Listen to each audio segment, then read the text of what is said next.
नमस्कार, मैं हूं दिवाकर त्रिपाठी और आप देख रहे हैं न्यूज़ 7 हिंदी। कांग्रेस नेता राहुल गांधी आज 55 साल के हो गए हैं। राहुल मौजूदा समय में देश की सबसे पुरानी राजनीतिक पार्टी भारतीय राष्ट्रीय कांग्रेस के प्रमुख चेहरे हैं।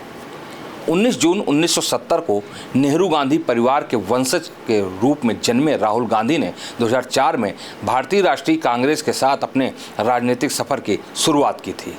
उनका यह सफर उतार चढ़ाव से भरा रहा। इसमें उन्होंने पार्टी को मजबूत करने और जनता के मुद्दों को उठाने का प्रयास किया है। कांग्रेस नेता राहुल गांधी आज 55 साल के हो गए हैं।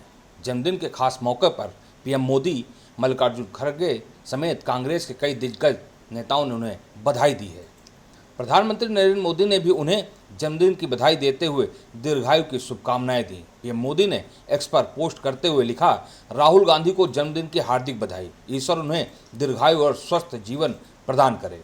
लेकिन राहुल गांधी का राजनीतिक सफर कैसा रहा, इसके बारे में हम आपको इस खबर के मार्फत बताते हैं।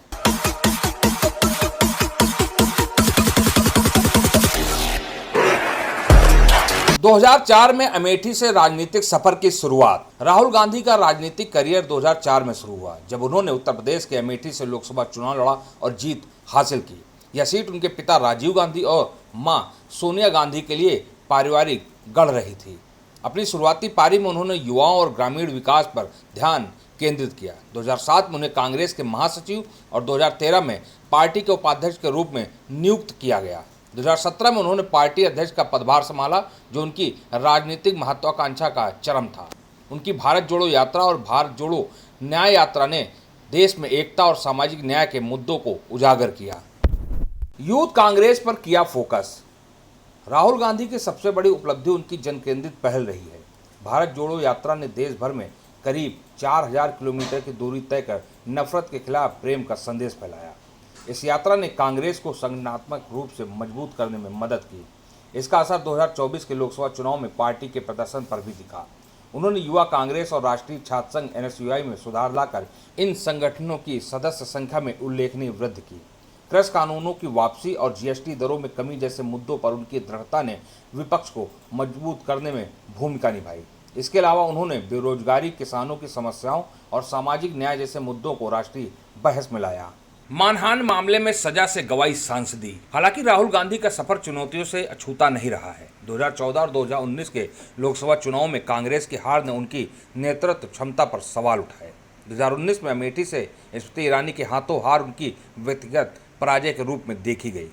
2019 के लोकसभा चुनाव में कांग्रेस पार्टी मात्र 52 सीटों पर सिमट गई। इसके बाद उन्होंने नैतिक जिम्मेदारी लेते हुए अध्यक्ष पद से इस्तीफा दे दिया। उनकी पप्पू जैसी छवि और वंशवाद के आरोपों ने उनकी लोकप्रियता को प्रभावित किया। मीडिया और बीजेपी की आलोचना ने उन्हें लगातार निशाना बनाया। खासकर उनके चौकीदार चोर है जैसे बयान पर खूब विवाद हुआ। 2023 में मानहानि मामले में 2 साल की सजा और लोकसभा से अयोग्यता उनकी सबसे बड़ी राजनीतिक चुनौती थी। हालांकि सुप्रीम कोर्ट ने इस पर रोक लगाई। कांग्रेस की खोई हुई जमीन दिलाने की चुनौती। राहुल गांधी फिर से सक्रिय भूमिका में हैं। वो कांग्रेस को पुनर्जीवित करने की कोशिश कर रहे हैं। ये विपक्षी गठबंधन इंडिया ब्लॉक का एक प्रमुख चेहरा है।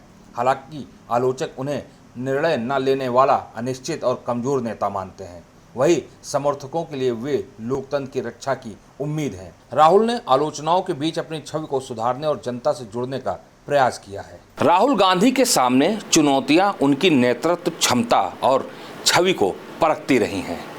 अब यह देखने की बात है कि वे आगे भारतीय राजनीति में कितनी मजबूती से उभरते हैं। क्या वे कांग्रेस को उसकी खोई हुई राजनीतिक जमीन वापस दिला पाएंगे?